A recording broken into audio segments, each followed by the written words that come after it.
Hello everyone, welcome back. In this video, I want to talk to you about when should you call the police. If you've got a loved one who's suffering from drug issues, mental illness, when do you pick up the phone and call 911?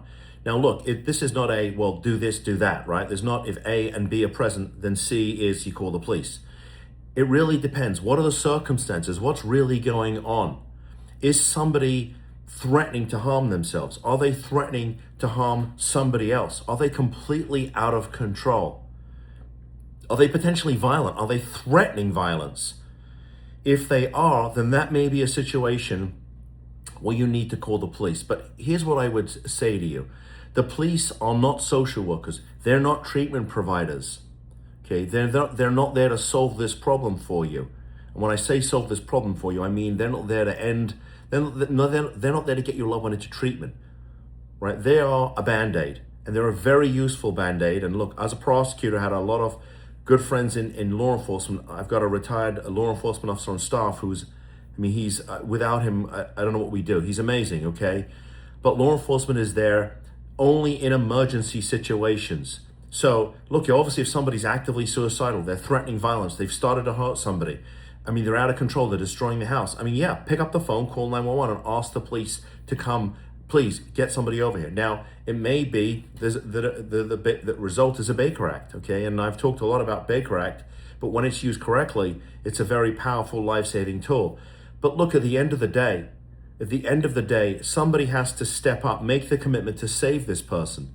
Because normally by the time somebody calls us, and probably the police, this has been going on for a long time. Probably years and years and years, and maybe you've tried different things and for whatever reason things haven't turned out the way you'd hoped them to.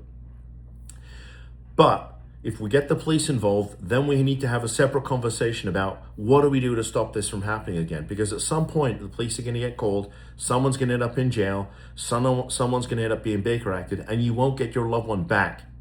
And I'm going to tell you, the state does a lousy job of taking care of people with behavioral health issues through the criminal system and also through the mental health system. So we have to have a conversation about what do we do to help them? Is it a Marchman Act? Is it a guardianship? Is it a combination of both? Okay, what's been going on? How long has it been going on? What have you tried? What's worked? What hasn't worked? And if you haven't decided to take action, why not? What's holding you back from making that decision? These are all things that need to be considered. But obviously, if there's an initial emergency, yeah, you need to pick up the phone and call the police. That's what they're there for. So, in the meantime, if you're a family out there and you've been dealing with chaos, you've been dealing with the nightmare of living with somebody who's got drug issues, mental health issues, and you don't know what to do, we'd like to talk to you. Let's figure out what options might be available to you. Okay, this doesn't have to be the end of the road for you, but you need to pick up the phone and have a conversation with us.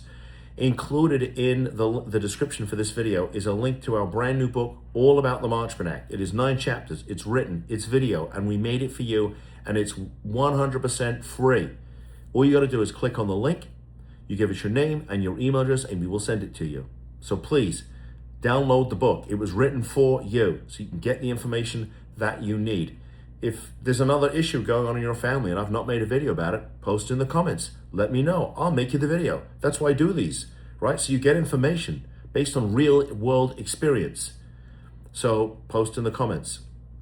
If you like this content, please give me a thumbs up. It really helps with the Google algorithm. And if you want more of this content that I make every day, please subscribe to the channel. With that said, thank you for tuning in. I'll see you in the next video. Bye-bye.